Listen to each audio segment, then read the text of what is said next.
Hi, I'm Patty Durrell, the CEO of Rock Solid Fitness and a licensed physical therapist assistant. And today I want to talk to you about shoulders, one of my favorite subjects. How to keep them healthy, what exercises to do to prevent injury and to rehab an injury if you have one. So first I want to give you a little anatomy class on the shoulder joint. There's two common vulnerable structures in the shoulder joint. That is the long head of the bicep tendon and the rotator cuff tendons, in particular the supraspinatus tendon. So you can see here, this is the shoulder joint. This structure here is your clavicle. This is your acromion, which attaches to your scapula, and this is your humerus. This is the long head of the bicep, and you can see it literally fits in a groove in the humerus. This is the supraspinatus tendon, which externally rotates your shoulder. And both of these structures sit between the ball of the humeral head and the acromion. And if this joint space is narrow, they rub. That joint space becomes narrow from just anatomy that you don't know you have, from poor posture, and also if these tendons get inflamed, they take up space in that joint. So I'm going to talk to you about closed pack and open packed positions, which means that you want to keep your shoulder in an open packed position when you're moving it so that those structures have as much room to move around as they need to. And you want to really be mindful of not being in a closed packed position. Closed packed position is when your shoulders are externally rotated and abducted.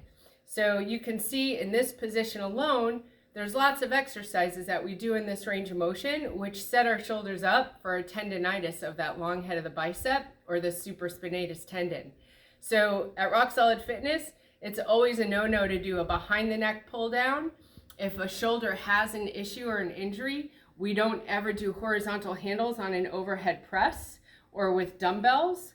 And we also are really mindful not to do what we call abduction with dumbbells as well. In general, if you have a shoulder issue and you have a tendinitis or pain with your shoulder, we recommend that until it's pain-free, you keep your hands below your shoulders. And to add the first overhead exercise as a pulling motion rather than a pushing motion. So those are some general guidelines. Another guideline is to never overstretch that bicep tendon. We saw it came through on a groove on your humeral head, and when your elbow is way past your body here, it really stretches that bicep tendon, and over time it doesn't like it, especially if you're on a progressive resistive overload program, which in our opinion is the only way to strengthen a muscle, to get the most out of it so you can have protection in your joints. So let me show you an alternative exercise to the lateral raise, and a way that you can really start out pretty gently if you are having some shoulder issues. Also, some rules to follow are if it hurts, don't do it. And I mean hurts like in the pain that the injury is causing, not muscle soreness from strength training. That's different. So you can find a bench and some dumbbells, and to start off, you might just want to, again, omit any exercise where you're bringing your arms out to the side like this, like in a lateral raise fashion, and instead do what we would call a front raise, where I'm on a very slight incline here. I'm not sitting straight up. That's going to help stretch out my shoulder a little bit more, and I'm going to just keep good posture. Remember, posture is important to open up that shoulder joint, and I'm simply going to push the dumbbells up until my hands are just about at shoulder height. I don't want to go higher and encourage an impingement or a pinching of that soft structure. And always when strength training, you're going to eliminate momentum so that you are maximizing the stress to your muscle and minimizing the stress to your joints, those soft tissue structures that hold that joint together. And because we're using a dumbbell, we want to be mindful of gravity. Right here, I don't really have much resistance and it's kind of like easy. So I want to keep the dumbbells at my hips, lift them up slowly, pause at the top, and then bring them down slowly to my hips again, and then turn right back up. That is called a dumbbell front raise.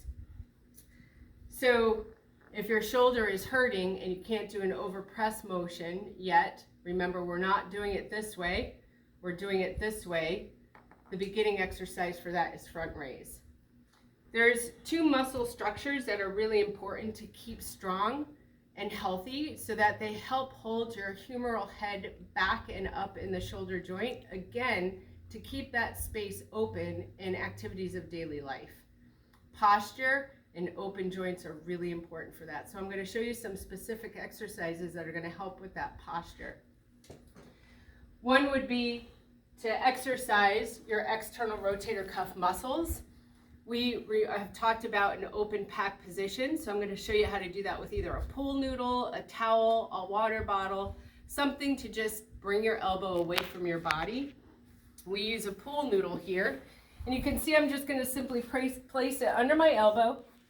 I'm going to get in a position here. Now, this shoulder that I'm on, if this is a painful shoulder, it's not going to like this position. It might not even like being laid on. So I'll show you an alternative exercise if this is not fit for a shoulder. Once you have your elbow away from your side, you'll grab a dumbbell. And again, we have to be mindful of gravity because we are using a dumbbell. So I'm just kind of aiming towards my belly button, but keeping tension on the dumbbell against gravity.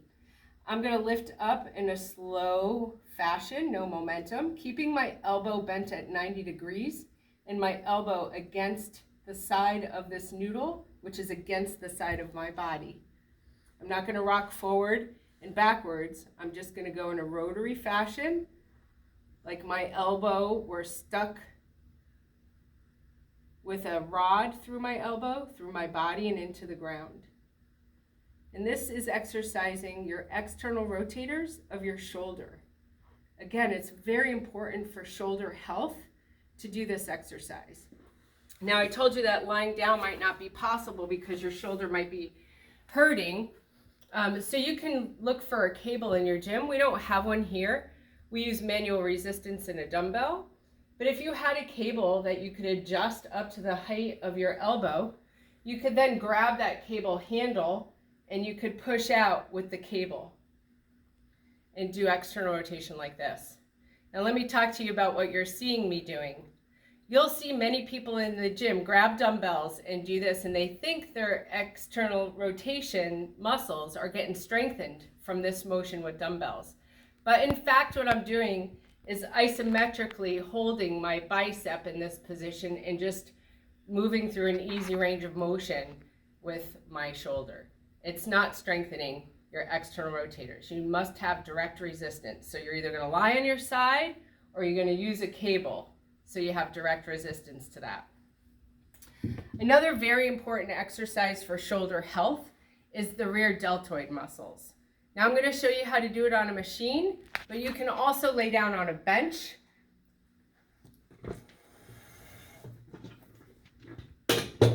So that your head is at the end of the bench, and you would simply just either hold dumbbells in your hands, or sometimes the weight of your arms is enough.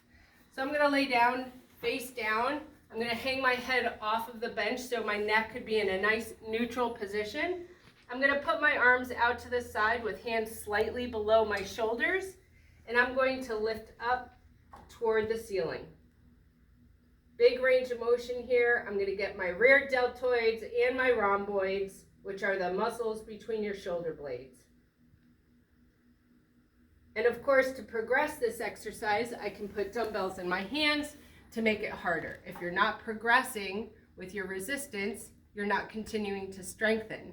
And we want to continue to strengthen so that we can protect our joints and be as strong as we can. I want to talk to you about overstretching your bicep tendon. Many people do that by using a barbell to chest press. They might be doing a lot of push-ups. Anytime your elbow comes way past your body like this, your bicep tendon is getting stretched. In fact, I notice when people have pain in their shoulder from impingement, a common complaint is when I reach back in the back seat of the car to grab something, it hurts. Or I go to tuck my shirt in or snap my bra. That motion will overstretch that bicep tendon, and if it's already inflamed, simple activities of daily life really are a problem. So be mindful in the gym not to overstretch it and not to be doing a bunch of push-ups, especially momentum. Momentum is always a killer. So this is a chest press exercise. You can see here that we've manipulated this weight stack, and we do that specific to every person. It helps us keep the range of motion in a controlled pace or a controlled space. So right now you can see that my elbow is just slightly past my body here, and I'm going to push straight out, slowly and controlled, so that I am stressing my muscles and not my joints. Now, my elbow is away from my body. And I was sharing with you before that that's when sometimes shoulders hurt, is when they abduct in this fashion. So you could change the position of your elbows by changing which handles you hold. There's more than one grip on a lot of machines for specific reasons. So I like to change the grip on this if someone's having pain in that range of motion, and usually this grip will take care of that. Elbows are closer at the side, and now I can push out slow and controlled and keep my elbows at my side and stress that bicep tendon less. So being mindful of how to use a machine and maybe manipulate the range of motion is very important, especially if you're hurting in a range of motion. You could eliminate that range of motion typically by adjusting the movement arm and kind of just manipulating that. This is the overhead press machine, or the shoulder press. I really love ours because it doesn't take you directly overhead, which is really smashing that soft tissue against those two bony structures I went over with you earlier. So our shoulder press will come slightly in front, which just decreases that impingement potential. So here's how we keep elbows close to the body while we're moving our hands overhead, which is the safest way and the least stressful way to the shoulder joint. Again, there's different grips on the machine. At Rock Solid Fitness, if we know someone has had a shoulder injury in the past or has shoulders that can be tricky or maybe have pain from time to time, we never, as a matter of practice, ever use this grip for overhead pressing, whether it's on the machine or with dumbbells. We're going to immediately try to do everything we can to keep the elbows close to the body as we press overhead. So I'll show you the difference just so you can see. Here's outside handles. You can see my elbows are coming in that abduction fashion where my elbows are flared out to the side. And if I switch my grip, one, I get a lot more range of motion. You just saw those handles go up about 4 inches. So I'm going to get a better, fuller contraction. And my elbows can stay closer to my side, eliminating that supraspinatus pinching in the shoulder joint. So inside or close grip handles for overhead pressing is the safest way to go. I think a very neglected muscle group when it comes to shoulder health is the lower trapezius muscle. This muscle really keeps us in good posture, and it kind of prevents us from maybe having what I might call American posture or IT posture. We all have that forward kind of motion in our life more than the backward motion. But I want to show you the low trap exercise. It's really incredibly impressive to me how many people don't even know how to contract their lower trap muscles in the very beginning just from having poor posture and unawareness of those muscles. So we'll set the weight particularly light on our pull down machine, and I like a vertical grip or a palms facing grip for this exercise. It's just nicer on the shoulder, and I feel like it helps you attack the lower trap muscle better. So I'm going to sit, I'm going to lean forward, and I'm going to do kind of like a reverse shrug. I'm going to pull my shoulder blades down and together while I lift my chest bone up. I'm going to pull it down slowly, pause for a second, and then go back up slowly again. Keeping the tension on that lower trap muscle and strength training it.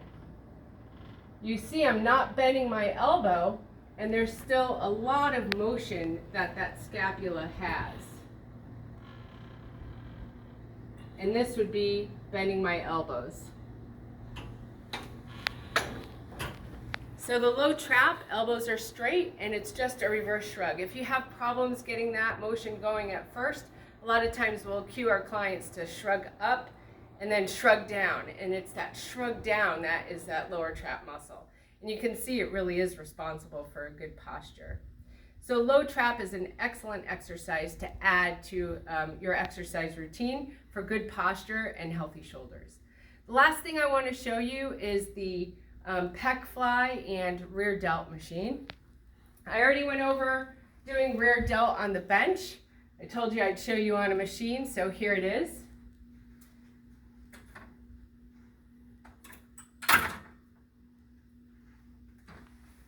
So again, the rules of having your elbows and hands just slightly below your shoulder and good posture apply. It applies on every exercise you do, whether you're doing it for your upper body or not. You want to have good posture. I'm going to sit nice and tall, and I'm going to push my arms away from me, and it is my back muscles, the rear part of my deltoid muscle, that's making most of that motion happen. I'm moving nice and slow. It's a big range of motion. And as you get tired, your arms are going to come south or roll in. You want to be very mindful to keep your chest up, your arms up, and not to let them roll in. That's going to close the position of the shoulder and encourage soft tissue to be pinched. Rear deltoid. And my favorite one to see people overstretch or damage their shoulder is the Pec Fly. And when I worked in commercial gyms, I would often see people put the arm, the movement arm, way as far open as it could go. And then with a big load on the machine, they would reach back with one elbow, pull it forward, and then they'd get their other arm in there. Just doing that was really stressful for me. So you could see that there's an injury or potential with that maneuver, right? And I'm overstretching my bicep, which we know it's not going to like. I don't have an end stop here. So as I get tired, that soft tissue structure is going to become very vulnerable. There's no place I know where it's safe to stop. So, and getting off of the machine is quite awkward also. You should always be able to safely, enter and exit the ride or the machine at all times. So we're going to just bring the movement arm to where it makes sense for me to stop. And that would make sense where I make a straight line, not way far behind, and I don't want to rip myself off of any range of motion by bringing it in front of me either. So I want to have just a nice straight line like I'm in a nice T, good posture. And now I'm not straining to get in the machine. I can start it nice and slow and with control. And I'm not going to overstretch my bicep tendon as I come back here. Now, a lot of men will tell me they love the stretch on that. It feels so good. Well, I would say go stretch then in the doorway or somewhere else, but don't do it while you're putting your bicep tendon in a vulnerable position. So healthy shoulders are not really easy to have and maintain, but it is simple. If you can apply some simple rules to your exercise program and your activities of daily life, your shoulders will be healthier. Good posture, keeping your lower traps engaged, your ears over your shoulders, making sure you're not abducting with any exercises that you're doing with resistance, and definitely strengthen your rotator cuff muscles and your rear deltoids. Here's to healthy shoulders.